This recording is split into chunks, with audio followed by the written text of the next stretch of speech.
And to give us a clearer picture of the emerging political landscape ahead of 2028, we are now joined by political analyst Professor Eric De Torres. Good morning, Professor. Thank you for being back here on Morning Matters. Good morning, Ms. Pauline, and to all the viewers of Morning Matters. Okay. Prof, before we talk about names and numbers, let's talk about timing first. It's only February 2026 and 2028 is still 2 years away. Pero gaano po ba ka-importante ang timing? And is now already the time for candidates to start sending out their feelers?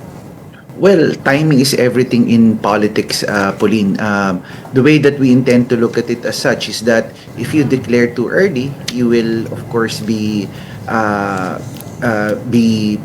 opponents will get to prepare, and of course, looking at it as such as the lesson learned during the early candidacy of former Vice President Jojo Binay, wherein we could relatively see, and back then our experience or his experience of really the demolition job that surrounded his candidacy for the presidency by declaring too early. So really we can learn from this experience na talagang paghahandaan ang isang kandidato, lalo na from the two top posts, and especially for any presidential who would declare their candidacy too early for that matter. Okay, and yet we're already seeing some of the front runners as early as now, Professor, no? And of course, Vice President Sara Duterte is leading presidential preference polls. As far as WR numero, naglabas sila last year, no? And I think nasa 33% yung preferential rate ni VP Sara. But how should the public read these numbers at this stage? Would you say they're a real indicator of what we can expect in 2028? Well, two things, Pauline. First of all, the awareness of the people that candidly and with the public statement that VP Sara is really running for the presidency for 2028. So in terms of awareness, siya lang kasi yung nasa isipan ng mga tao na mayroon talagang choice sila. For that matter, wala pang nagde-declare na clear, let's say, as compared to other candidates who really declared openly and publicly that they are running for the presidency for 2028. So this time around, hindi rin din naman clear na sinabi ni Senator Risa, for example, na she will be running for presidency. Ang statement niya was she's ready for whatever task, but she did not in any way declared na I will be running for president for 2028. So, pwede nating i-interpret yung numbers na mataas kasi siya yung may preference-wise, siya yung alam na aware yung mga tao whose statement na will be running for presidency for 2028. And Professor Eric, may factor din ba dyan yung unity team? As we know, nung 2022 elections, diba, alam naman ng publiko na parang nagkasundo ang Marcos at Duterte na mauuna muna ang mga Marcos, and then susunod ang Duterte clan, ang family. Although alam naman natin nagkahiwalay na, no, nabuwag na itong unity team. And is that even strengthening the bid of Vice President Sara Duterte for the presidency? Well, we could see that in the unity team back then, 2022, the solid numbers of really the strategic alliance of both of these families. Yun nga yung na-observe ng mga analysts na talagang solid North at saka solid South nagsama talaga at nagbigayan sila ng boto. Makikita natin dun sa turnout ng number of votes na nakuha ng presidente at saka ng vice-presidente. This time around, it's very much different because wala ng alliance.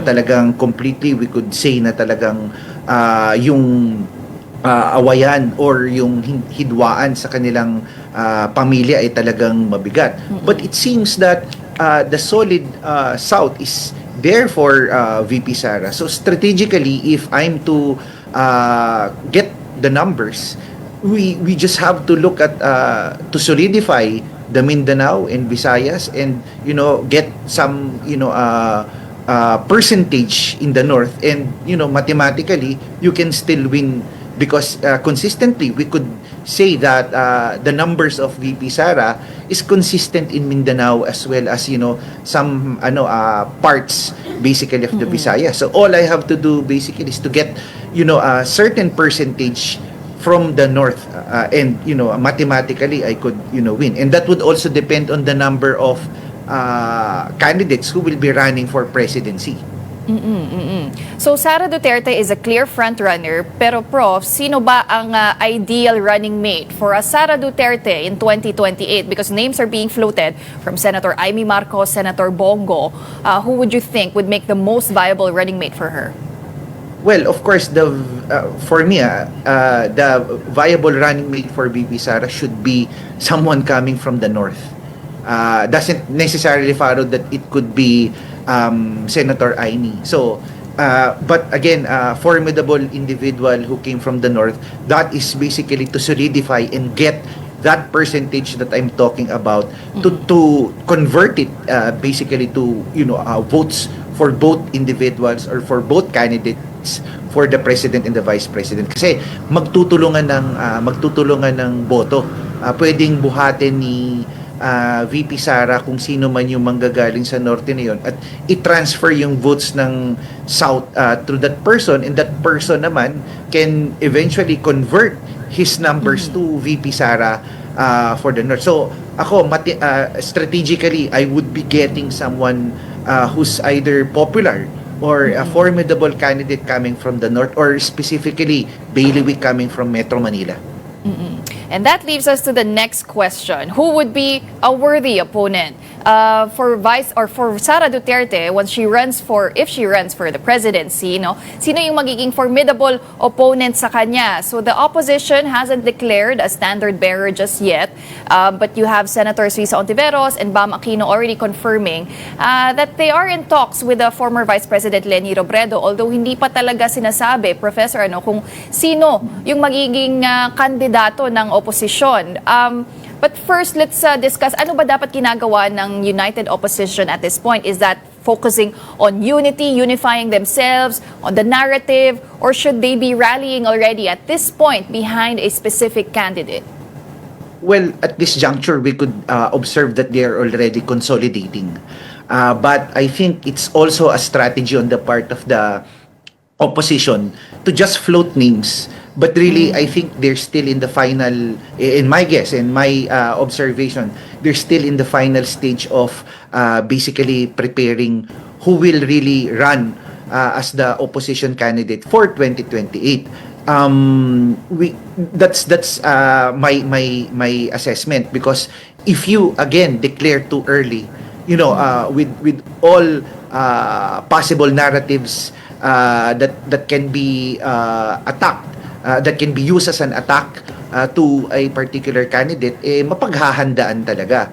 Another formidable, and I think this one is a dark horse beyond the table or beyond the choices of Duterte, and for example coming from an opposition, would be the rise of Raffy Tulfo. Raffy Tulfo is basically would end his term as a senator for 2028. By 2028, he could either run for a higher office or seek re-election. If he run for higher office, I think for a vice president, he could be a formidable VP candidate that would be in tandem for either opposition or for either the Dutertes, because he has a solid following basically, and the market votes of Raffy Tulfo is very much steady. But of course, he could also think of running and go for the presidency. So who knows? I think for these people talagang, and for these individuals and for these politicians, talagang wait and see at nagpapakiramdaman pa.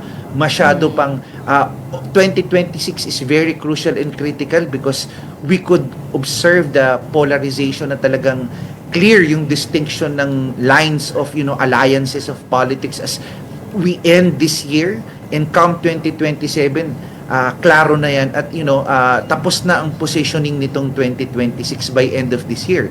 So, yun, makikita natin talaga. But I think more important, we also have to be ready and be observant in terms of the impeachment of VP Sara. Right now, hindi pa nakasalang pa yan, pagdidesisyonan pa. And in any eventuality na umakyat yan sa Kamara, umakyat yan sa Senado at lumusot sa Kamara, it's going to be a game changer in terms of the decision of what will be the decision of the upper chamber, and if VP Sara will now be another scenario if hindi talaga siya po pwedeng makatakbo because of the impeachment. Game changer siya in terms of candidates really at the forefront running for the presidency. Okay, but Professor, what about Senator Risa Ontiveros? She did say that she is open and willing to run for president in 2028, but she also did clarify she's prepared to take on whatever role the opposition entrusts to her. Would Senator Risa Ontiveros make a viable national contender for presidency in 2028 should she emerge as the opposition's choice? Well, of course, she's surrounded by, what do you call this? Controversies as well. The way, and I think it's really the challenge. I think in terms of Senator Risa is really more of the branding, and at the same time her positioning in terms of these issues. Yung challenge kung siya man is how will they be able to rebrand her, and at the same time people are looking now for yung talagang makamasa, makatao, ganon. So paano nila i-brand or i-rebrand si Senator Risa in that particular position? Of course, we all need to give credit to Senator Risa for, of course, Alice Go's talagang case, talagang yung committee niya yung nagsiwalat niyan. Pero other than that, it's really how you rebrand her, kasi parang something's really lacking in terms of her being a presidentiable. So formidable, yes, but I think the opposition must, really rethink. And for all we know, and this is just my assessment, for all we know, she's being floated as such, but who knows, it could be another, another Leni Robredo by 2028. So we really don't know at this juncture. Maaga pa, Prof, kahit 2 years away na lang ang 2028. But then you also have the likes of DILG Secretary John Vic Remulla giving away feelers. He didn't really explicitly say na tatakbo siya, although he did say na he won't run without the endorsement of President Bongbong Marcos. At this point, gaano po ba kahalaga pa ang endorsement ng Marcos brand, pati na rin yung political machinery ng administrasyon? Well, the machinery is always there. It's of course there's this saying there's the rule of the equity of the incumbent. However, with the continuous, of course, pagbaba ng trust rating at saka approval rating ng ating Pangulo, mahihirapan yung kanyang i-endorso. But of course, maaga pa naman, pwede pa nating sabihin na they could turn this around in terms of really hyping up and ensuring the accountability measures of the flood control scandal and really improving the economy. But 2 years is actually very short. So tingin ko in terms of the political capital, the numbers of the president will either be, if they would run it again, would either be neutral or slightly na bababa in terms of the percentage. Bababa siguro, I don't know. My guess and my assessment is at least 2-3%, or it could either be neutral. But then again, it would be very challenging doon sa kanyang i-endorso at kung sino man or formidably na mabuo ng administrasyon at i-endorso niya. Kasi ang tanong diyan, mag-iisip ako kung magpapa-endorso ba ako kung patuloy na mababa or neutral yung political capital or yung endorsement capacity. Because at the end of the day, the endorsement capacity and political capital of the president will be in any way measured in terms of his governance and his ability to address the issues that is confronting the country right now. So eventually malaking pagsubok siya at malaking hamon siya paano magde-depart kung sino man yung e-endorso. At kung ako mag-iisip din magpapa-endorso din ba ako considering na napakababa at or either neutral yung trust rating or approval rating ng Pangulo. So that's something candidates must also consider. But just as a final question, Professor, let's talk about voter psychology. There's still a sizable block of undecided voters, at least from the survey of WR Numero. That's at 22%. What does that tell you about how fluid the race is? At ano na ba ang hinahanap ngayon ng mga voters? Would you say that their preferences also changed as seen in the recent midterm elections? Yeah, we could see that a lot is still undecided at this moment. They're still waiting for that candidate that could really address issues. And I think this 22% and I guess most of the people really is really looking for that candidate who would give hope amidst all of these issues of allegations of corruption. Our economy is really not really doing well. Looking for jobs and so on and so forth. So we're not really in a good place right now. And I think a candidate who would be able to position and address themselves like that, could most likely win and get that 22%. At the end of the day, Kairin, it's really more of the targeting and really positioning yourself as the alternative of this basically candidates, either a Duterte or coming from the administration. Right now it's a battle of narrative and positioning, good positioning, and at the same time the right branding, or if you may, rebranding on the part of the candidate, so that you be able to target that 22%. And by the way, a part of this is really looking at the youth sector or the youth votes, which I think in 2028 is going to be a game changer, not just at the local but as well as the national level of elections. All right, well, we're gonna leave that there. Mahaba-haba pa rin to. Marami pa po tayong aabangan. But for now, thank you very much for sharing your insights with us. That was political analyst Professor Eric De Torres. Thank you.